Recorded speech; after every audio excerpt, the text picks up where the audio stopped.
Welcome, everybody. My name is Mina Jane. I'm the director of the Ashland Public Library in Massachusetts. And with us today is Jody Blanchette. If you've been here before, you know that we have a good time. So she's also at Red Reviews on Instagram, and she is the best reviewer of horror books that I know of. So we're going to be talking about her recommendations for this month. Before we get started, I just wanted to say thanks to the Friends of the Ashland Public Library for supporting all of our programs, and to Jody for letting us share this program with other local libraries because, we just make magic when we work together. And we need a little magic nowadays. So, and maybe a little bit of horror. I will be sending out Jody's recommendations and any that you recommend in the chat to everybody who's registered after the program. So feel free to include your own recommendations, and don't feel like you have to take notes furiously because I will send out a list. So Jody, welcome. We've made it to April. Yahoo! So I would like to start really soft today. I'm not going to go right into the hard stuff. I'm not going to hit you heavy first because I just finished and I haven't reviewed it yet on Instagram, but I'm pretty sure I've mentioned this series before. It's Molly the Maid series by Anita Prose. And this is technically book number 4 because she did a little novella before this one. So maybe that was like 2.5. So this would be book number 3. Mm. Are you familiar with this series? Have you started reading it yet? Yeah. Have you made it to this one? I haven't, but those are like sort of light mysteries. They're not really They're cozy. Yeah. And like I said, I think my old age, I'm creeping into cozy land, which is like ridiculous because I love bloody horror, dark, death, murder. And then occasionally this is like the sweetest series in the entire world. Like Molly is the best character. She's my favorite. I have to say, out of, how everybody's got like Harry Potter or they've got all these characters that have their heart. Molly seriously has my heart. And I just watching her transition from book to book has just been like watching my child grow. And I feel like I'm part of her family. When a writer does that, it's just, the books stay with you for life. Mm-hmm. So this is book number 4 in the series, or 3, whatever way you want to look at it. Because the one before this, 2.5, was a Christmas mistletoe mystery where she got engaged. And now she's planning her wedding. So you've got these sweet little things happening in her love life, and we've watched her fall in love, and you get to learn about her family. Well, lack thereof, she's only as a grandmother. And this book, so her grandmother passes away, I think pretty much in the first book, and you get a little bit of nostalgia in there from her grandmother. In this book, you're getting full on Gran. This is Gran's story told in diary format of how she came to be where she is with Molly and her struggle to get there. It's really nice to finally get the whole story. As a huge fan of this book, hearing Gran's story. And then like all of these books, there's some sort of a tie-in with a mystery that happens at the hotel. And a Fabergé egg gets stolen at the hotel. And that kind of ties into Gran's story and into Molly's story. And it just comes together nicely in the end. And I don't know, it's such a well-rounded, satisfying story with no violence, no gore. I don't even think there's swearing in it. It's just like the most sweet and pure book you're ever going to read. I just can't recommend this series enough. I just absolutely love it. It's a quick read because you get sucked in. I really want them to be made into a movie. I was like, do you like Dreamcast books? Mm-hmm. I do. Yeah. Okay. So I was like, I don't know who I would want to play Molly, but her boyfriend, Juan Manuel. I want that guy from SNL that does Domingo. You know who I'm talking about, right? Yeah, that would be super fun. Oh my God. I can totally picture him being her boyfriend. Like when I read the book, that's exactly who I'm seeing is him. I just don't know who I want for Molly. It's got to be like the perfect sweet character. So I'll probably have figured out by book 5. So this is my first. So given that you do read horror and dark and whatever, what made you pick up the first book? I don't know. I think, no, the publisher didn't even send it to me. I think because I had a lot of a hype on Instagram, and I'm like, oh, what is this? Because at the time, I think that came out the same time as the Frida McFadden book, The Maid's Secret or The Maid or whatever. And I think I thought that was that series. Mm-hmm. So it might have been an accidental pickup. But like I said, something going wrong in my brain. And I've been doing a little bit of cozies lately. And I'm even thinking of bringing a cozy author into my library, which is just going to freak everybody out because they're used to me with thrillers and horror. And why would I have the writer of, what is it, the cheese mysteries? It's like, oh God, a Gouda Time to Kill or something like that. Or the titles are flipping hilarious. I love a good pun. But with Molly the Maid, I don't know. I'm just cozies, man. I don't know why. All of a sudden I'm into them. And I swear like a trucker. So I like a good, F-bomb every other page in my books, but like these are so clean. Like my daughter could read these and I would have no problem with it. There's not sex. They're so pure. Oh God. I swear I must be getting soft. It sounds a little bit like Murder, She Wrote, where you didn't, why would you want to be in that hotel? Because stuff could happen. But at the same time, you want to be in that hotel because you don't want to miss out. Right. And all the bad stuff happens in this hotel. And she is there when everything bad happens. Like she should be a suspect for everything. But she always ends up figuring it all out, which is, I think that's like part of cozy rules. There are rules. Like there's rules for horror. I'm pretty sure there's rules for cozies. And I think like it has to happen in one place and that one character has to be there all the time. And so it hits all the check marks for that one. Yeah. I've heard, I would also highly recommend it. But I mean, Nita Prose, the author herself, like emailed her, and she's just really, really nice. And going back to Frida McFadden, I just found out that she lives sort of locally. What, where?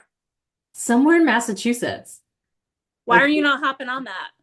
I am. I just don't know. You need to lasso that woman and get her into the library. That's going to bring like all of the patrons. You're going to have like a full house. That's right. Honestly, I've partially read one of her books, and I think it was a retelling. To me, it was like a retelling of Rebecca, and I was like, I don't need to read this again. I've read it before, so I didn't finish reading it. But she's got like 20 books out, and I haven't even. And she's got following, and my God, it's like I should pick her up. I might do her on audiobook. Yeah, I don't know, but if she's in Massachusetts. I don't know. I heard a rumor, but it's not confirmed. It might be misinformed. You need to deep dive. I will totally. And use your stalking skills. Oh, I will. All right, what do we have up next? So now we're gonna start creeping into more darker stuff. This next book's a thriller, and it is called The Memory Ward by John Bassoff. This one's tricky. It's to me, remember the movie The Truman Show with Jim Carrey? I got Truman Show vibes like nobody's business. There's this guy that he wakes up every day in this ideal town. He's got a great job. He's got a wonderful wife, and everything's so idyllic. That's not the right word. I'm saying it wrong. No.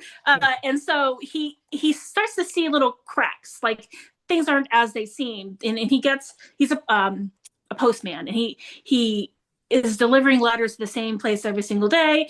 And one of them he accidentally opens, accidentally on purpose opens, and he sees that there's nothing actually written in the letter. And then he realizes all the letters he's delivering have nothing written in them. And he's like, why?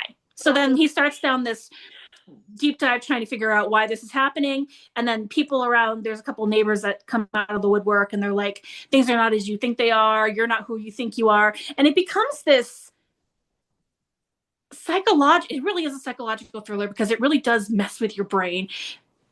And it deep dive into this guy's brain, and all of the people in the neighborhood are kind of in a similar situation. I don't want to give it away because there's a huge twist that happens and totally sets the whole book off the rails. But it's like a memory ward. That right there will tell you something like that. It's an experiment. It's pretty much what it comes down to. It's an experiment. But I'm not going to tell you all the juicy tidbits, which happen in like the last half of the book. And then it gets really freaking dark. It goes from being like this beautiful white picket fence story to, oh my God, what the hell's wrong with them? So it was good. It was dark. I liked it. Well, I think the Truman Show was like that too. Like you'd think he's like this happy logo, like, or like even like the Stepford Wives or things like that, where nothing is as it seems. Yeah, maybe it's a little bit more like Stepford Wives. But I don't know. Then maybe it's not, because I got a little like Shutter Island feel in there. Because there's like bursts of memory that pop in, and he's like, what is this memory from? And it's like all fuzzy, and I don't know. I got there's a lot going on there. You really have to read it to understand what's going on. Sounds good. Yeah, it was good. I like that one. So now we're gonna start getting dark. This book is called The Cut by Ooh, CJ Dotson. Look at that. nice. That is disgusting, right? So first thing going into this book, you know, I have issues with bugs and stuff. Yeah, I'm like, oh god, great. We're gonna have like a tapeworm. I really want to read about that. I'm gonna read it. I'm gonna dive into it. It's gonna be okay. It's not about tapeworms, thank God. So I think the picture's a little misleading, which I'm okay with, and the title, I think it could have been a better title. But it's about a woman who is running from an abusive relationship with her daughter, and she's pregnant, and she goes to this hotel that promised her a job, and she starts working at the hotel, and it's, again, not what it seems. There's something happening in the hotel that is a little off. The water's not right. There's everything's wet, and there's a gross smell, and there's like, you see things scuttering at the corner of her eye. So she like investigates and on her, why do they do that? Why do these people, you know, you're not a professional. You're in this hotel and there's gross stuff happening. Like, get the hell out of the hotel. I was reading this book and I was like, what are you thinking? Why are you going? Oh, and there's a nuclear power plant next door. Why would you go over there and visit? You don't. You stay away from that. Why would you play in the playground right next to the nuclear power plant? You don't. You stay away. These characters are stupid. But she's not super stupid. She does get her shit together halfway through the book and realize that she really shouldn't be there, and she tries to get out. And that's when, of course, everything kind of like crashes down and becomes complete chaos. And that's where all the gross stuff starts to happen. And it gets a little gooey and bloody. Yeah, gooey. It gets gooey. That's the best word. It gets gooey.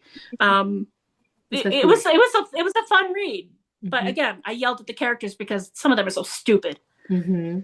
Is it his first book? I don't know I CJ's think in. it is. I don't even know if it's a male or female either. It's one of those things like when everybody thought Riley Sager was a girl. Mm-hmm. I don't know. I'm just wondering because sometimes people like first It's a girl. debut authors do have stupid characters and then they become better writers and they don't have stupid characters anymore. Do you think that maybe they're going to get a little smarter in the next book? Maybe, I don't know. I think that like I always feel like it's a disservice to authors for us to give up on them after their first book. I agree with you. I agree with you. And I would read her again. But I do like, do you yell at books when you're reading them? I get mad. Yeah. So, you know, I'm reading this book and I'm like, why are you going into the basement? You know, this is a stupid decision. It's like horror movies. I'm the person in the theater who is yelling at the characters. Like I saw the most recent Scream with my daughter, and her and I are screaming and yelling at the characters. We're the only ones in the audience talking, which I'm sorry I'm going to get yelled at. But I was like, you're an idiot. It'd be fun to go to the theater with you, I think. I'll get escorted out. Well, they have in romance, they actually have a word for that. Too stupid to live. TSTL. I know a lot of people like that. Mm-hmm. Well, it would work with her too because they will literally die, right? Yeah. Yeah. Oh, yeah. So, like in all the horror movies. Yeah. Yeah. You're running into the cemetery. Why? Right. It's a trope. It's a trope, though. Yeah, I know, but it's a stupid trope. I need intelligent horror. I need intelligent stuff to, you know, because we've been reading like the stupid stupid characters. I think should be a thing of the past. I think that they need to catch up to us. We are on to them, to these authors and where they're going with their stories. You need to surprise us and wow us and stop giving us stupid characters. Except my soapbox. Except if it's a like sort of a not sarcasm, but what is that kind of book that is satire? If it's satire, I can deal with satire. Yeah. If you're gonna make me laugh, and because I do find satire funny, dry humor funny, dark humor funny. I like to laugh, but there was no laughing. This was very much like you're an idiot. Okay. Gotcha. So next I have Eat the Ones You Love. Now look at that beautiful Venus flytrap looking plant. Mm-hmm. Now this is, I've seen a little bit, not necessarily reviews, but people are wondering if it's like Little Shop of Horrors. Mm-hmm. It's not. Well, maybe it is. No, it's not. So what stood out for me in this book is is the book is told through the plant's perspective. Okay. I don't remember. Little Shop of Horrors is plant perspective, isn't it? No, it's through the dentist's perspective, I think. Okay. Why do I keep thinking this from his? Okay, so the plant is it's obviously it's a living, breathing thing. It's a carnivore, and it's being taken care of in this old broken down mall because malls are becoming a thing of the past that is crumbling and it's going to be closed down, and it's in a floral shop in the middle of this mall, and the woman that's taking care of this plant knows what the plant is, understands what it has to eat to survive, and has a good relationship with the plant, knowing that the plant really just wants her. It really just wants to. It loves her, but it needs her. It's more than just eating the humans. The plant wants to consume its thoughts and its memories and become one with their victim. And he wants to do that with his plant's owner. Well, she takes on an assistant, doesn't tell the assistant what's going on, and so it becomes the plant. I don't think the plant has a gender, but I'm going to do it as a he. Kind of creeps into the assistant's kind of mind and wants to take her over, and it's almost very creepy. It's very slithery. That's a good word. It's slithery because it gets under your skin, and there's like a spot when all the plant does is lightly touch somebody, and like it leaves this like mark, and you can feel it getting inside you. It goes in it, then it's right in your brain. And once it's touched you, it's inside you for the rest of your life. It'll be a part of your brain. It's a horror book. So there's like intestines and all kinds of good stuff, and bodies you got to clean up because it can't digest all of a body. So you got to clean up its mess. It's like a dog, you got to clean up its mess, except this is a human eating plant. It was a good book. I thought I think I liked it because it was so weird. Weird. But I also like the unique approach of taking it from the plant's perspective. So they got props for me for that. Okay, so I have to ask you a question that has nothing to do with that book. It has to do with living in a mall. Now, wouldn't you want to buy at like one of those creepy old malls that is like completely abandoned and just live in it? And you would have like the time of your life. You could do like whatever you want. You'd have like a Jujubee's down on the street and like a, bookstore and a whatever, because it's all abandoned. I swear I saw somewhere on Instagram or something that there was an abandoned mall that they turned into apartments for people. Because all these malls are getting just like the one that I go to in Manchester, Connecticut just got bought, and slowly all the stores are starting to leave the mall. And this is a 2-floor big mall that was like the mall to go to when I was a kid, and now it's like down to like I want to say maybe 12 stores. What's going to happen when it's on the top of a hill? It's like the heart of the freaking town. Like, what's going to happen if it completely closes? Like, it's just going to sit there vacant, and you need to use it. I think apartments is a great idea. Or, hear me out, or like a creepy park. like a creepy indoor park. That would be the bee's knees. Not like a Six Flags, but like if you did like a year-round like haunted mall. Oh my God, Mina, you need to jump on that. I'm not the horror freak here. You are. I need funding. I need funding to buy the $20 million mall. It won't be 20 million by the time it's completely abandoned and tariffs take over. But Christine is here. She'll do it with you. Christine is totally here. Yeah, of course. Yeah. We should do it because I think that would be super cool. I just watched this movie on Netflix. I'm sorry, we will get back to books in a second. The Electric State. It had Millie Bobby Brown and Chris Pratt in it, and it's sort of where there's AI and it takes over and there's like a war, but all of these AI creatures are living in a mall, in an abandoned mall, and you have to watch it. You have to watch it. Well, in Stranger Things, wasn't there like a whole season inside of a mall? I know. I can't talk to you. I don't even know why I bothered with you, Mina. I'm trying to work with you here, and you just make it impossible. There was a wonderful season of Stranger Things where it took place inside of a mall when the mall was like the place to go to, and it was like, yeah, oh God, why can't we just have that back? Now we have all these outdoor malls. I don't want to walk around outdoor. I want to be inside in the AC. Agreed. So Christine is in on the creepy haunted. I'm gonna need her to fund that. Okay. All right, Christine. You have your marching orders. We know your role. Jody will be the MC, and I'll be the idea person. I'll cart around buckets of blood. I got it figured out. Perfect, perfect. And intestines, lots of intestines. Ew. Sausages covered in blood. So my next book is an indie, and this is called The Rotting Room by Viggy Parr Hampton. And Christine's going to probably chime in on this. She's one of the authors. She has coming to one of her events.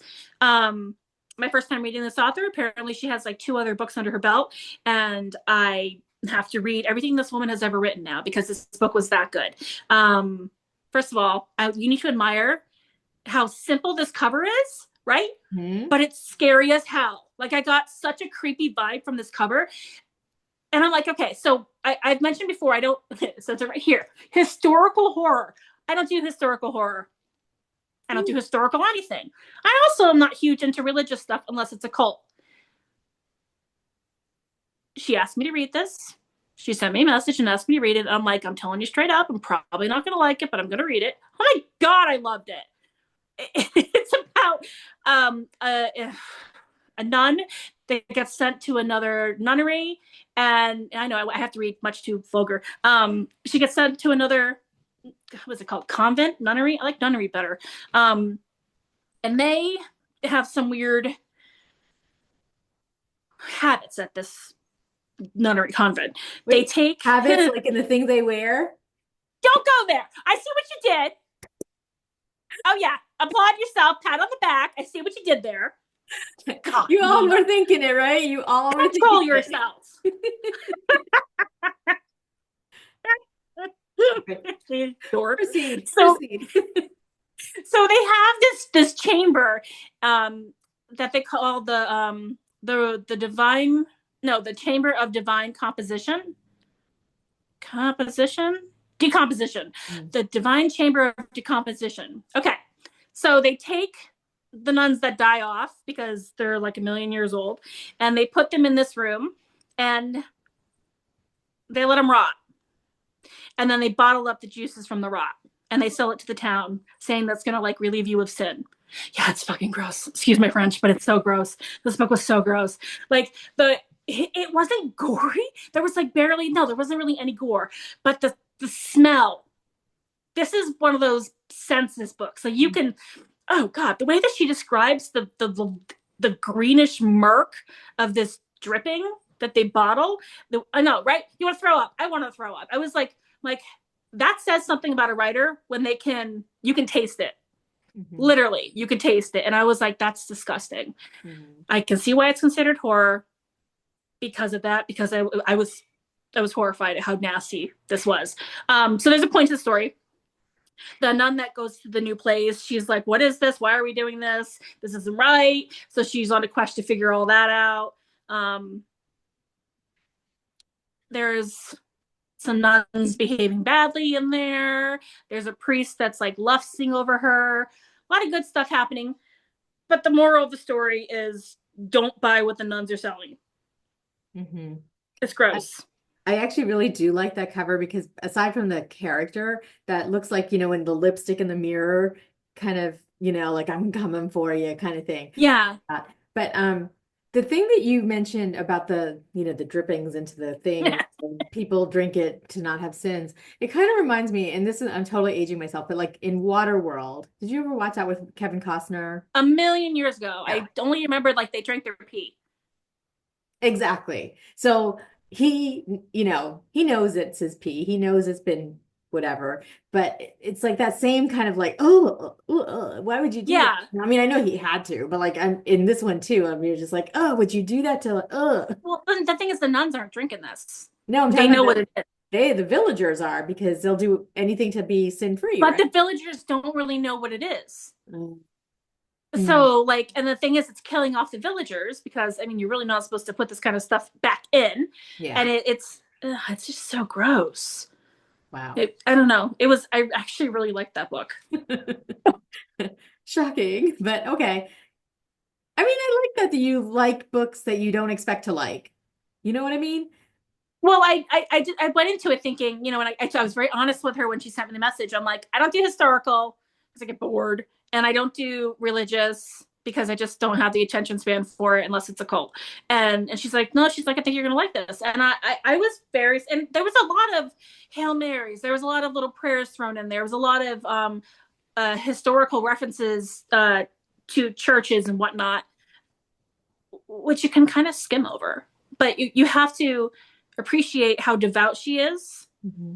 That she's going against the convent that she's staying at to try to figure out what they're doing, which is something you're not supposed to do. You're not supposed to go against your elders and your superiors. So that was a big moral struggle for her in this book. I don't believe it worked out well in the end. How could it? I'm not going to tell you what happened, but I'm pretty sure I think the ending was pretty bad.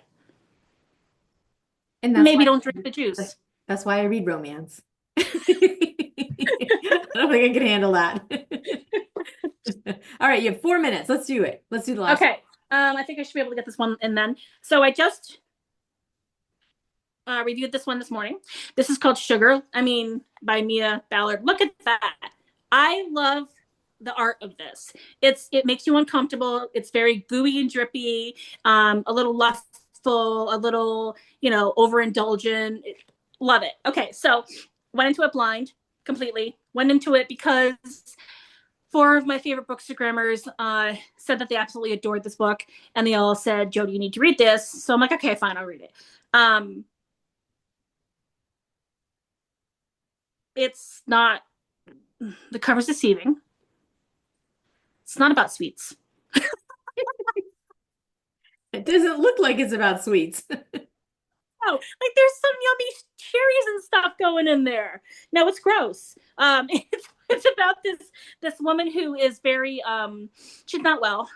She's been burned by men, and I got the vibe of that. Who's that female serial killer?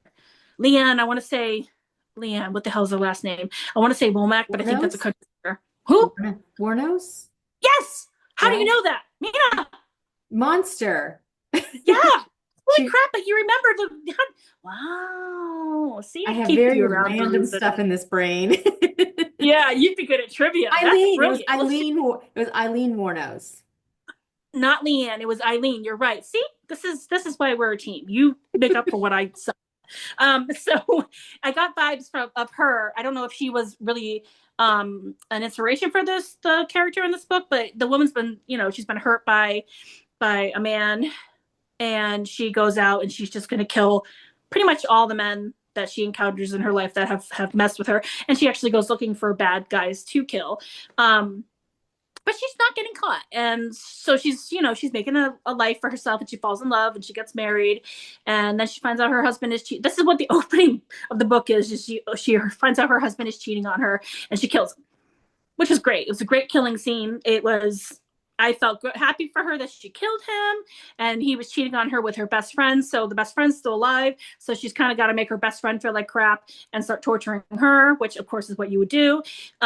So the story jumps around from dealing with the aftermath of killing her husband, and you're getting flashbacks from her childhood and from her adult situations where she's had problems with men.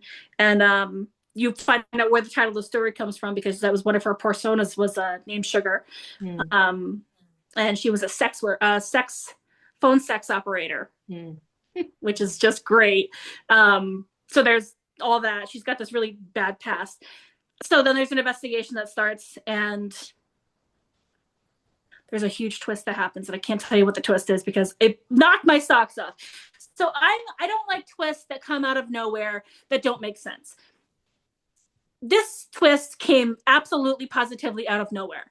And I was like, what the hell's happening? But it made so much sense for the story, and it worked for the story, and it ended perfect for the vibe of the story.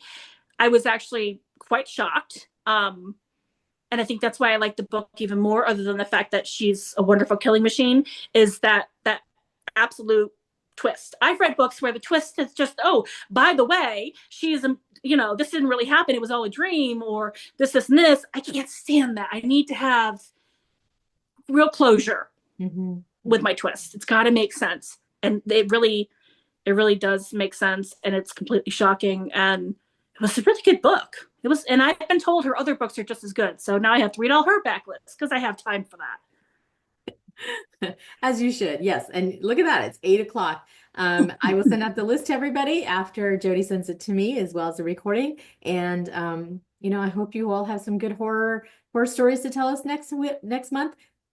And we're gonna work on that haunted Mall. haunted mall. Yeah, we got Yeah. this. Yeah. All right. You, me, Christine, we'll talk later. Yeah. And anybody else who's here who wants to join us. It might fail, but that's okay. Okay. Good night, everybody.